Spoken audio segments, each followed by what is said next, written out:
The Bible is incredibly misogynistic, sexist, and discriminatory. Part 1.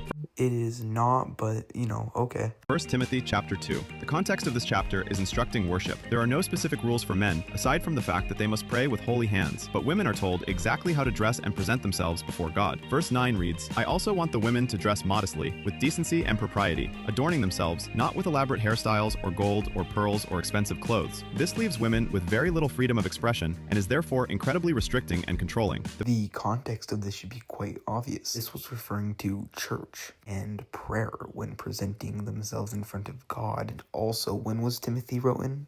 66 Anno Domini. Now let's take a look on how women dressed during this time era. According to UNRV, which is a really reliable source on Roman history, women in Rome would dress very well, out there and outstanding, which goes against the commandment to dress modestly and be humble. Well, obviously this was referring to the elite woman, but this verse was also referring to elite women and women who dressed immodestly while praying in general. Also, with the historical context, it is not removing any sort of freedom of expression, because at the time of this being written, there was no freedom of clothing. The main reasoning Christians give for this is so a woman's prayer can be primarily focused on her inner self over her appearance. But then, why aren't men given the same instructions so their prayer is also focused on their inner self? In Peter, he gives the commandment to both genders. Verse 12 quotes, I do not permit a woman to teach or to assume authority over a man. She must be quiet. Now, I'm sure this one's pretty obvious. Women shouldn't be in charge over the opposite sex, and instead, she must obey. Christians like to say that it's just a sign of women respecting their elders, but nowhere in the verse does it specify if the men these women are supposed to be submitting to are older or younger. So it's a stupid argument, really.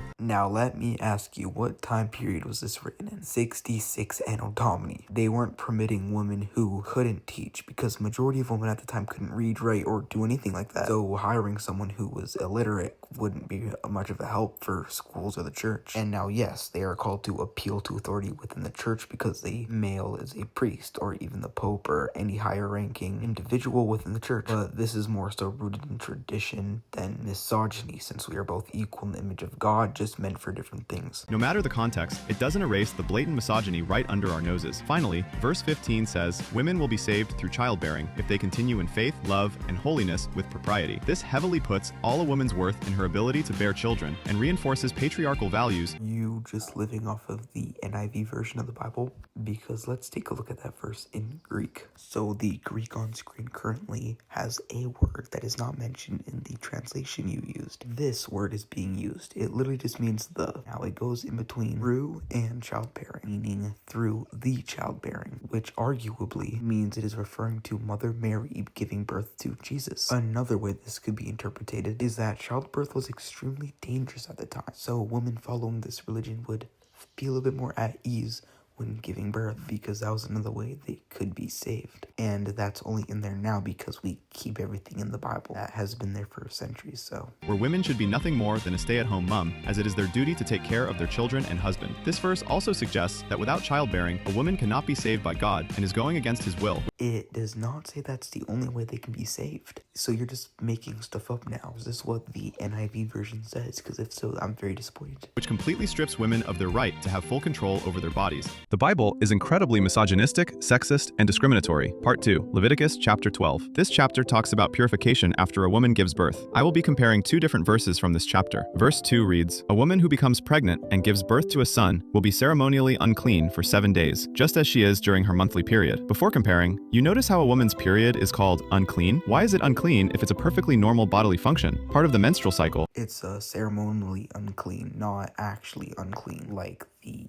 way you're interpreting it. Also, in ancient Israel, blood was viewed as the physical essence of life, belonging solely to God. The discharge of blood during childbirth represented profound loss of life force, bringing the mother into symbolic contact with the realm of mortality, which is the opposite of God's eternal life. Because God's physical presence dwelt in the turbulence, anyone who had experienced this loss of life force had to be ritually separated from the sacred space until their vitality was symbolically restored. Verse 5 says, "If she gives birth to a daughter, for 2 weeks the woman will be unclean, as during her period. Then she must wait 66 days to be purified from her bleeding." Why does it take around double the time for a woman to be pure after giving birth to a daughter? This is because Jewish traditions taught just that the double time reflects the fact that the newborn daughter will eventually be able to bring new life into the world, requiring a period of purification that corresponds to the ongoing chain of creation. If we think about being unclean as sinful, then from the second they are brought into the world, women are more sinful than men, even though they haven't had a chance to live outside the womb yet. When it uses the term unclean, it's referring to it symbolically, not that it's literally a sin. You are not as educated as you think you are. This shows the Bible thinks women are more likely to give in to temptation, and therefore sin more by default. If being unclean isn't seen as sinful, then the verses blatantly says women are dirtier than men simply because of a differing sex, which is just wrong. Again, putting words into the Bible that are not there. The Bible is incredibly misogynistic, sexist, and discriminatory. Part 3. The Adam and Eve Story. Genesis chapters 2 to 3. God created Adam as the first human on earth and asked him to take care of the Garden of Eden. But Adam didn't have someone to help him, so God created Eve from Adam's rib. Strike 1. This suggests that men shall rule over women in everything, even creating life. No. It means the entire opposite. Eve was created by Adam's rib.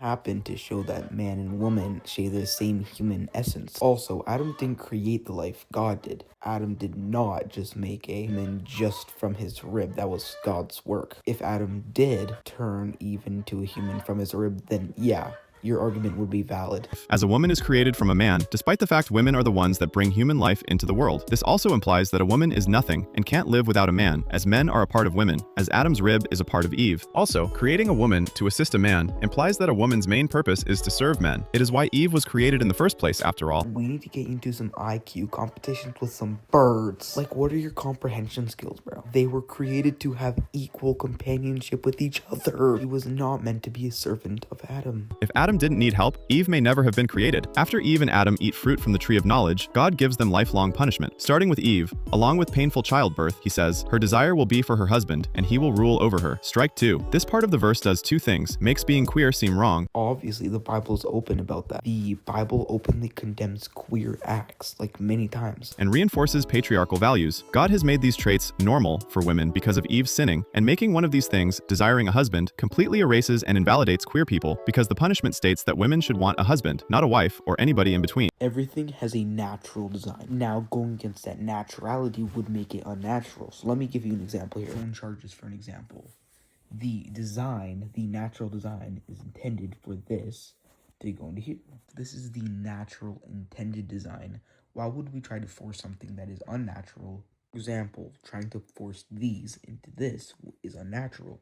It can work, but it's unnatural. Same goes for the wall ports. You can force it, but like it doesn't work. It's unnatural. Queen. As for her husband being able to rule over women, it reinforces the logic that women should obey and bow down to men in everything they do. So you're just gonna cherry pick and not add that Adam was also punished as well? Like what? The Bible is incredibly misogynistic, sexist, and discriminatory. Part 4. Ephesians chapter 5. This chapter gives instructions for what a Christian household should be like and do. Verse 22 to 23 reads, "Wives, submit to your own husbands as you do to the Lord. For the husband is the head of the wife, as Christ is the head of church." This speaks for itself in terms of misogyny, so I won't explain that. Did you seriously try to quote a verse and not even read the rest of it? For husbands, this means love your wives just as Christ loved the church. He gave his life for. Ephesians 25. What I will point out is how the ideal Christian household is said to consist of a husband and a wife. This implies that if a household were to consist of 2 wives, 2 husbands, or anyone whose gender orientation doesn't fit into male and female, they are not a good Christian I am not going over the natural and unnatural design argument again. household. The verse clearly states, husband and wife is the ideal, nothing else. Christians love to say that the next verse proves that the Bible isn't misogynistic, so let's read it. Verse 25, "Husbands, love your wives, just as Christ loved the church and gave everything up for her." This verse doesn't prove anything.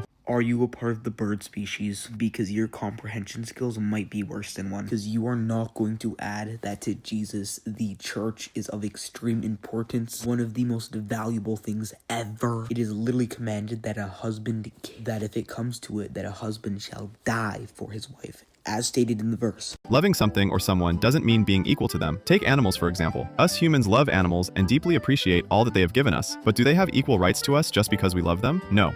Because animals have a different type of morality that are unlike ours, because we have a very, very, very unique morality compared to every other mammal or animal in the entire world. The exact same goes for women in the Bible. It can say it loves women all it wants, but that doesn't mean they are viewed as equal to men. We are all one in Christ. Well, I can give more if you want, but I'm not going to do that because it's just too overwhelming for you. Because context really, really gotta kill you guys sometimes, you know? Anyway, guys, thank you guys so much for watching this video. I know it's probably a long one if you guys are watching this on YouTube. I don't know what I'm going to do for it on TikTok. It might be 4 reports, might be whatever. I don't really care, but God bless everyone. Have a beautiful night, day, afternoon, and amen.